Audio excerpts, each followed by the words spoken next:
Dear friends and students, today we are going to study about the next and last activity on unit number 1.2 on to the Sumit. We reach the top, written by Tenzing Norgay. Huh? Up to now we have given two activities, and today we are going to study about activity number third that you are looking on the screen. Okay. So, firstly, it is your duty to read the paragraph or extract, and by reading the paragraph and extract, you have to solve the 6 question, because this passage or extract is asked to you in the exam for 12 marks, and these 12 marks are classified under 6 activities. Each activity carry 2 marks. 6 into 2 equal 12 marks. So today we are going to study about our next activity, activity sheet number 3 that you are looking on the screen. So dear friends, what is about it? It is about on to the Sumit. We reach the top, our unit number 1.2, on to the Sumit. We reach the top, written by Tenzing Norgay, who is the one of the best mountaineer, and with his friend Edmund Hillary, he climbed the Mount Sumit and made a record. So today we are going to study about activity sheet number 3 on to the Sumit. Paragraph: my first thought on the reaching the top was sense of gratitude to God. इथून सुरुवात and ending passage बघा पुस्तकातील. सुरुवात कुठं आहे? My first thought on the reaching the top was a sense of gratitude to God. And ending line कोणती आहे बघा? I didn't feel exhilarated, it was very clear sensation. तर हा पॅसेज वाचून तुम्ही घ्यायचा, दोनदा समजून घ्यायचा, आणि समजून घेतल्यानंतर मग याच्या ॲक्टिव्हिटीजला सुरुवात करायची. आता यातली मी सांगितलं तुम्हाला फर्स्ट ॲक्टिव्हिटी काय असते, तर ग्लोबल अंडरस्टँडिंग 1 क्वेश्चन असतो 2 मार्क्ससाठी. त्यानंतर कॉम्प्लेक्स फॅक्च्युअलचा 1 क्वेश्चन असतो 2 मार्क्ससाठी. त्यानंतर ॲक्टिव्हिटी थर्ड जे आहे ते ॲनालिसिस असते किंवा कन्क्लुजन असतं 2 मार्क्ससाठी. त्यानंतर ॲक्टिव्हिटी नंबर 4 जे आहे ते पर्सनल रिस्पॉन्स असते 2 मार्क्ससाठी. आणि ॲक्टिव्हिटी 5 जे आहे लँग्वेज स्टडी किंवा ग्रामरची 2 सेंटेन्सेस असतात 2 मार्क्ससाठी क्वेश्चन ॲक्टिव्हिटी नंबर 5 मध्ये. तर ॲक्टिव्हिटी 6 नंबर जे असते ते व्होकॅब्युलरी असते. तर यामध्ये तुमचे 12 मार्क्स डिवाइड असतात. तर बघूयात आपण question number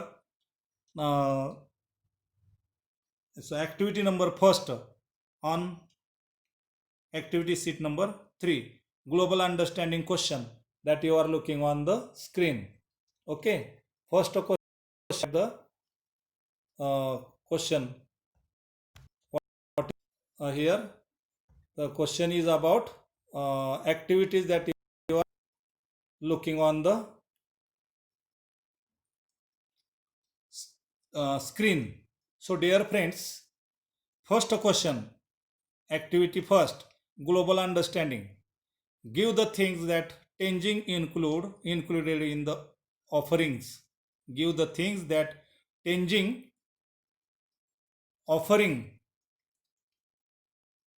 Give the things that Tenzing included in the offerings. Give reasons behind these offerings.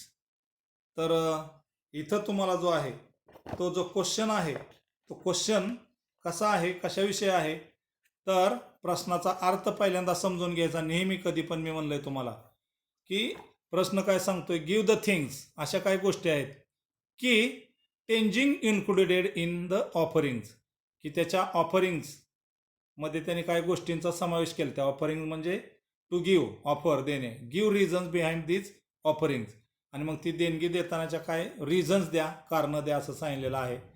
तर list of Tenzing activities after reaching, किंवा ॲक्टिव्हिटीमध्ये फर्स्ट टेंजिंग इन्क्लुडेड द, काय काय गोष्टींचा समावेश होता त्यांच्याबरोबर.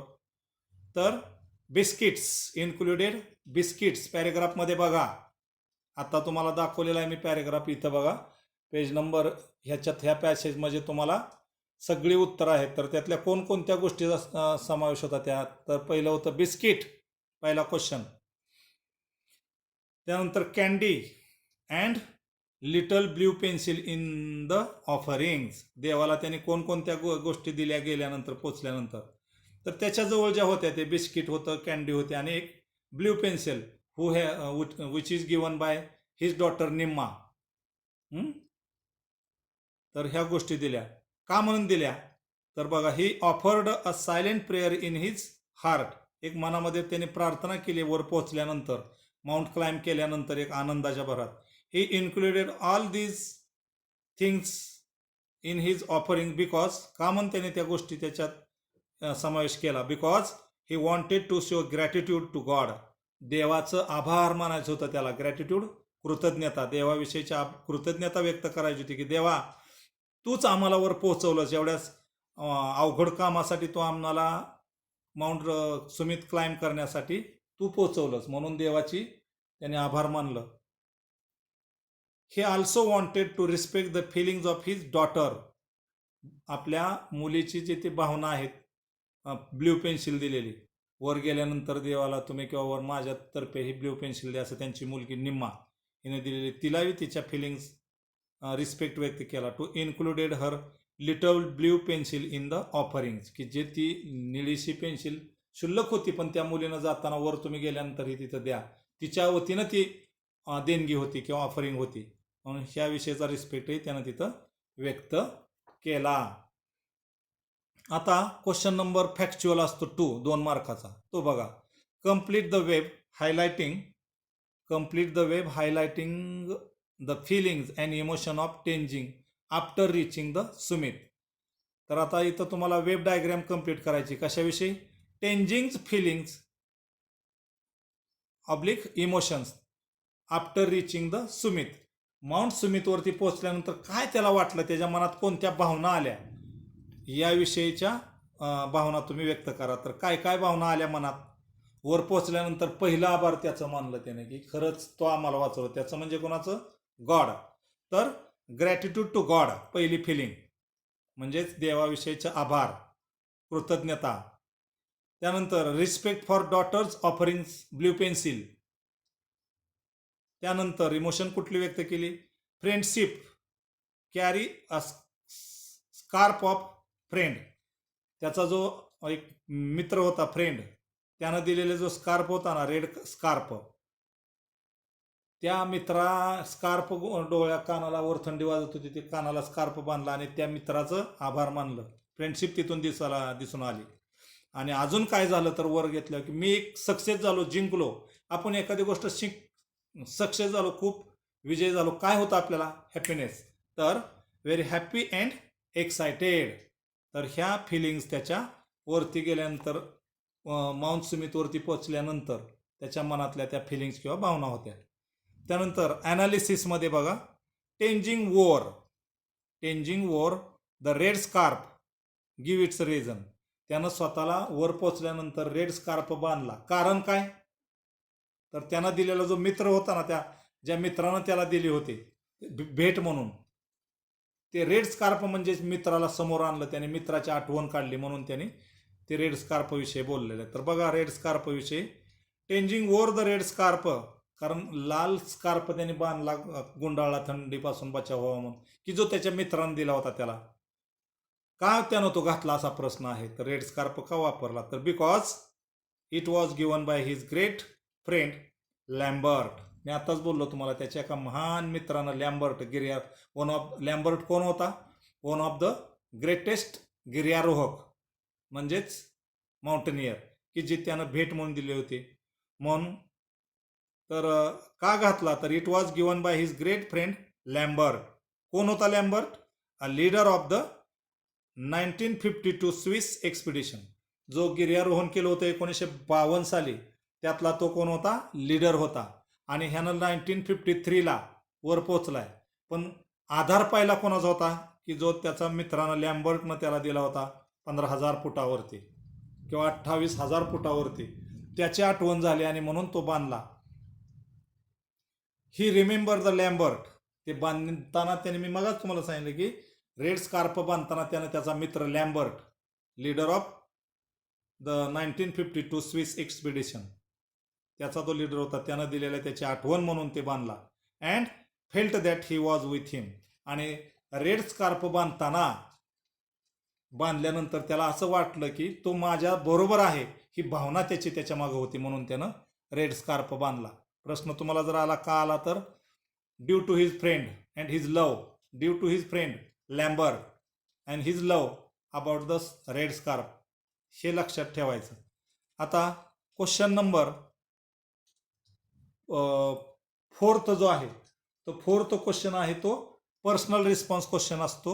बघा, या प्रश्नाचं उत्तर तुम्ही पर्सनल रिस्पॉन्सला रिलेटेड टू पॅसेज असतो, पण answer is not in the passage.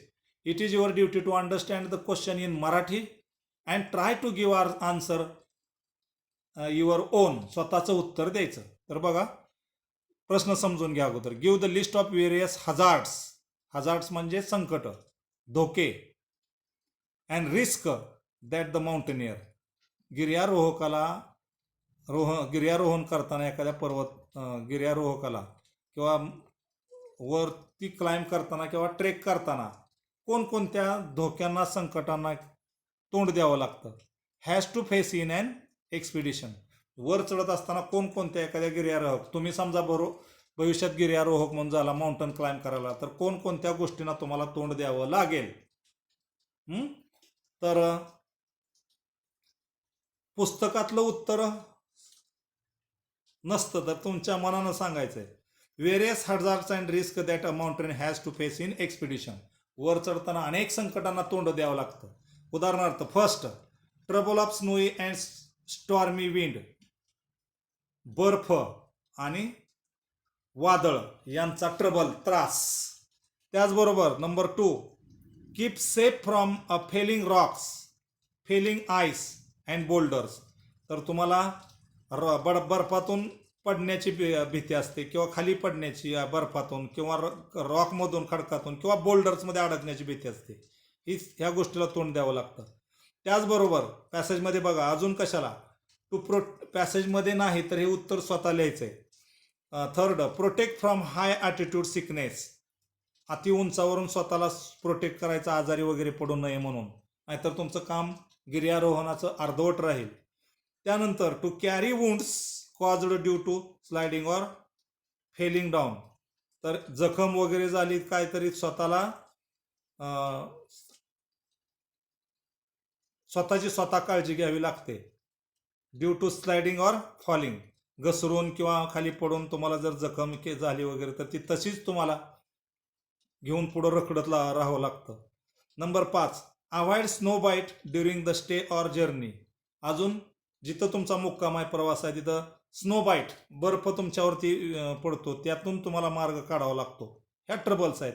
Enable to keep in touch with base camp to gain help, आणि बेस कॅम्प जे आहे त्याच्यापासून तुम्ही दूर असता. आणि last 7, lose the right path and trap in unknown place, मूळ ठिकाण सोडायचं आणि नवीनच ठिकाणी जाऊन पोहोचायचं असतं, काय माहीत नसतं. या सर्व गोष्टींना तुम्हाला तोंड द्यावं लागतं. आता हेच उत्तर तुम्ही असंही देऊ शकता तुमच्या लेवलनं पर्सनल रिस्पॉन्सला, की वेन एनी पर्सन हॅव किंवा व्हेरियस पर्सन्स किंवा व्हेरियस हजार्ड्स. आता प्रश्नच काय तुमचा तिथला, की अनेक गोष्टींना तोंड द्यावं लागतंय, त्रास देतं. म्हणजे प्रश्न काय आहे मूळचा, की लिस्ट द्यायला सांगितली, की धोक्यांची लिस्ट. मग there are lot of things that we have to face while climbing or trekking. Mountain सर करताना किंवा क्लाइंब करताना अनेक गोष्टींना तोंड द्यावं लागतं. फॉर एक्झाम्पल, क्लायमेट, स्नो, एकाखाली एक द्यायचं, snow covered road, climate changes, health problem, then eating material problem, then disease, then disease problem, then physical weakness problem. हे मनानं जरी तुम्ही दिलं तरी सुद्धा सुटेबल. ओके. आता क्वेश्चन नंबर नेक्स्ट बघा आपला ग्रामरचा क्वेश्चन असणार आहे 5th लँग्वेज स्टडी. तर it was a very clear sensation, ब्रॅकेटमध्ये सूचना आहे, मेक एक्सक्लेमेटरी सेंटेन्स. आता एक्सक्लेमेटरी ॲसर्टिव्ह आणि ॲसर्टिव्ह एक्सक्लेमेटरी बनवताना एक लक्षात ठेवा, वाक्यात एक्सक्लेमेटरी बनवायचं आहे तुम्हाला. व्हेरी असेल तर त्याच्याऐवजी हाऊ घ्या, अव्हेरी असेल तर त्याच्याऐवजी व्हॉट घ्या आणि तिथूनच पुढचं वाक्य घ्या. आता पुन्हा बघा, वाक्यात जर व्हेरी असेल तर त्याच्याऐवजी हाऊ घ्या आणि ती अव्हेरी असेल तर त्याच्याऐवजी व्हॉट घ्या, तिथूनच पुढचं वाक्य घ्या आणि राहिलेलं वाक्य शब्दसंग्रह जे आहे तो शेवटी लिहा आणि फुल स्टॉप ऐवजी उद्गारवाचक चिन्ह द्या. उदाहरणार्थ बघा, मी पुन्हा एकदा सांगतो, वाक्यात व्हेरी असेल तर हाऊ त्याच्याऐवजी घ्या, वाक्यात अव्हेरी असेल तर त्याच्याऐवजी व्हॉट घ्या आणि तिथूनच पुढचं वाक्य पुढं म्हणा. म्हणजेच काय होईल, इथं अव्हेरी आहे, व्हॉट अ क्लिअर सेन्सेशन, काय राहिलं, इट वॉज. पुन्हा एकदा बघा, अव्हेरी आहे म्हणून, व्हेरी असतं तर हाऊ घेतलं असतं, अव्हेरी आहे म्हणून what a clear sensation, it was आणि फुल स्टॉप ऐवजी एक्सक्लेमेटरी मार्क, उद्गारवाचक चिन्ह द्यायचं. म्हणजेच तुमचं उत्तर असं होईल की, पुन्हा एकदा सांगतो, व्हॉट अ क्लेवर किंवा क्लिअर सेन्सेशन, इट वॉज, उद्गारवाचक चिन्ह. आता त्यानंतरचं ग्रामरचं वाक्य बघा, यूज बी एबल टू. आता बी म्हणलं म्हणजे बीचं रूप वापरायचं असतं, कशाला अनुसरून, मुख्य क्रियापदाला. आता कुड आहे इथे म्हणजे वॉज घ्यावं लागेल तुम्हाला. तर बघा वाक्य, I could not kneel because of my clothes and equipment. आता तो म्हणतोय मी वर पोहोचलो पण खाली गुडघे टेकू शकलो नाही. कोण म्हणतोय, टेंजिंग नॉर्गे. का टेकू शकलो नाही, बिकॉज ऑफ माय क्लोथ्स, माझ्या अंगातले कपडे, अँड इक्विपमेंट, पाठीवर टांगलेलं साहित्य होतं. त्यामुळं देवाला त्याला गुडघे टेकून देवाचा आभार मानायचं होतं, पण गुडघे टेकू शकलो नाही कारण त्याच्या अंगात कपडे होते आणि इक्विपमेंट, पाठीवर साहित्य होतं. आणि या वाक्याला काय वापरायला सांगितलं त्याने, यूज बी एबल टू. आता कुड आहे म्हणजे काय होईल, कुडचा हे कार्य आहे आणि जर कॅन असेल तर इज आर, कुड असेल तर वॉज वेअर, करता एक वचने असेल तर वॉज. इथं आय आहे म्हणून आय वॉज, कुड ऐवजी वॉज घेतलं, आय वॉज नॉट. आता वॉज हे बी आहे बरं का, बीचं रूप लक्षात ठेवा, नाही तर बी एबल टू वापरता तुम्ही. पुन्हा एकदा बघा, मी ते वाक्य समजून देतो. एबल टू वापरताना वाक्यात कॅन असेल तर इज किंवा आर, कर्त्याला अनुसरून, करता एक वचने असेल तर इज, अनेक वचने असेल तर आर. वाक्यात जर कुड असेल तर वॉज किंवा वेअर घ्यायचं कर्त्यानंतर, वॉज का वेअर, करता एक वचने असेल तर वॉज, अनेक वचने असेल तर वेअर. इथं आय एक वचने आहे म्हणून आपण कुडच्या वाक्यात वॉज घेतलं, कुड असेल तर वॉज वेअर पैकी वॉज, त्यानंतर नॉट आणि त्या कुडाऐवजी एबल टू, म्हणजेच I was not able to kneel. पुन्हा एकदा बघा उत्तर, बी एबल टू, बीचा अर्थ वॉज, कशाला अनुसरून घेतलं, कॅन कुड, कॅन असेल तर इज किंवा आर म्हणजेच बी, आणि कुड असेल वाक्यात, मूळच्या इथं कुड आहे आता, तर कुड असेल तर वॉज किंवा वेअर, करता एक वचने असल्यामुळं वॉज. आय कुडच्या ऐवजी आय वॉज नॉट, हे वॉज का आणलं तुमच्या पुन्हा लक्षात घ्या, बी म्हणजेच be, am is are was were, बीची रूप आहेत was. Not able to kneel because of my clothes and equipments. बघा, जर पुन्हा वेळ मिळाली आपल्याला, कोरोना संपला तर मी डिटेल्समध्ये घेईनच आणखी तुम्हाला व्यवस्थित, पण आता तुमचं बी काम आहे समजून घ्यायचं आणि आमचं काम आहे व्यवस्थित समजून द्यायचं. मात्र मी हे तुम्हाला वर्गात शिकवल्यानंतर पुन्हा कधीच विसरणार नाही. पण sorry due to only corona, because we have only the solution to teach through mobile, not on the blackboard due to the corona. But if you as well as I become lucky and corona early as possible, then we are going to take this on the blackboard. and जर मी तुम्हाला हे फळ्यावर घेतलं तर पुन्हा कधी तुम्ही विसरू शकणार नाही. आता request, try to understand through mobile due to the corona. Okay, Last sentence vocabulary. Find the words from the extract which mean satisfy one's one thirst.